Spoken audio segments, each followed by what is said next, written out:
सोलापूर शहर हे सुशिक्षित बेरोजगारीचे शहर असून या शहरांमध्ये अनेक गोरगरीब कष्टकरी कामगार वर्ग असून ताई चौक, स्वागतनगर, शांतीनगर, अक्कलकोट MIDC लगत असल्या कारणाने येथे कामगार वर्ग भरपूर प्रमाणात आहे। महापालिकेचा रस्त्याचा मक्ता दास कंपनीला दिलेला असताना दास कंपनीने जे रूल्स प्रोग्रेस केलेले आहेत, दास कंपनीने जे नियम पाळलेले आहेत त्यामध्ये कोणत्याही सुरक्षिततेचे नियम पाळले नाहीत। जे काही बेकायदेशीर रोडवर खड्डे मारलेले आहेत त्याला ब्रॅकेट नाहीत, सुरक्षा तर अजिबात नाही।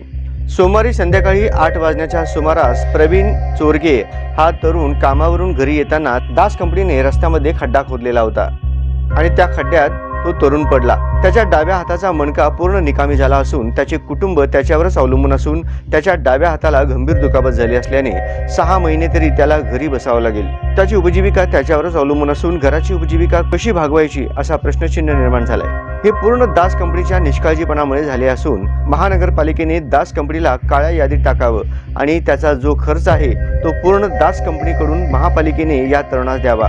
आणि हा जो अपघात झालेला आहे आणि दास कंपनीचे मुख्य प्रोजेक्ट मॅनेजर अवधूत सुतार साहेब, रोड कॉन्ट्रॅक्टर अशोक जाधव साहेब आणि रोडवरचे सुपरवायझर प्रतीक विजापुरे यांच्यावर मनुष्यवधाचा गुन्हा दाखल करून अपघाताची संपूर्ण रक्कम दास कंपनीकडून त्या तरुणास देण्यात यावा आणि दास project manager Avdhoot Sutar, road contractor Ashok Jadhav, supervisor Pratik Vijapure यांना तात्काळ अटक करण्यात यावी, अन्यथा आम्ही ऑल इंडिया पॅन्थर सेनेच्या वतीने उग्र स्वरूपाचे आंदोलन करू असा इशारा ऑल इंडिया पॅन्थर सेनेचे जिल्हा सचिव अजय प्रक्षाळे यांनी दिलाय।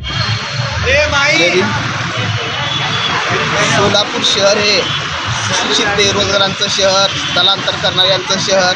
शहरामध्ये कामगार हा काम करणारा वर्ग हा ताई चौक, शांतीनगर या भागात अक्कलकोट रोड MIDC असल्या कारणास्तव तिथं भरपूर प्रमाणात आहे। तर महापालिकेच्या मक्ता, रस्त्याचा मक्ता दास कंपनीला दिलेला असताना दास कंपनीने मक्ता घेताना जे महापालिकेला काय रूल्स प्रॉमिस केलेलं असतंय, जे रूल्स आहेत ते रूल्स पूर्ण नियम धाब्यावर बसून तिथं बेकायदेशीर खड्डे मारले तर त्याला बॅरिगेड्स नाहीत, प्रोटेक्शन नाहीत। संध्याकाळी येणारा माणूस खड्ड्यात पडून त्याच्यासाठी तिथं रेडियम नाही, काही नाही। तर संध्याकाळी तिथून येणारा का प्रवीण सारगे नावाचा कामगार, त्याच्या कुटुंब पूर्ण त्याच्यावर डिपेंड आहे, दुसरं उपजीविकेचं साधन नाही।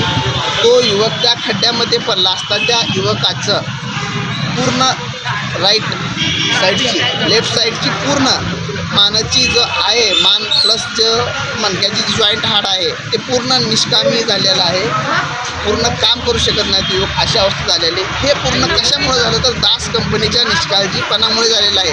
दास कंपनीला महापालिकेने काळ्या यादीत टाकावं। हा जो युवक आहे याचा जो खर्च आहे दवाखान्याचा तो दास कंपनीनं महापालिकेकडून वसूल करून ह्या युवकाला द्यावा आणि ज्यांच्या निष्काळजीमुळे झालेलं आहे त्याच्यावर सदोष मनुष्यवधाचा गुन्हा दाखल करावा। दास कंपनीचे नावं पुढीलप्रमाणे आहेत, त्यामध्ये दास कंपनीचे मुख्य जे आहेत प्रोजेक्ट मॅनेजर अवधूत सुतार साहेब आहेत, यांच्यावरही गुन्हा दाखल व्हावा। त्याचबरोबर कॉन्ट्रॅक्टर आहेत, जे रोडचं कॉन्ट्रॅक्टर घेतलेले आहे अशोक जाधव साहेब, यांच्यावरही गुन्हा दाखल व्हावा आणि त्या रोडचं जे आहे सुपरवायझर, मेन सुपरवायझर करणारे असतील बॅरिगेड वगैरे पूर्ण काम टोटली तिघांचं आहे, प्रतीक विजापुरे यांच्यावर सदोष मनुष्यवधाचा गुन्हा दाखल करून यांना तात्काळ अटक करावी व कडक कारवाई करावी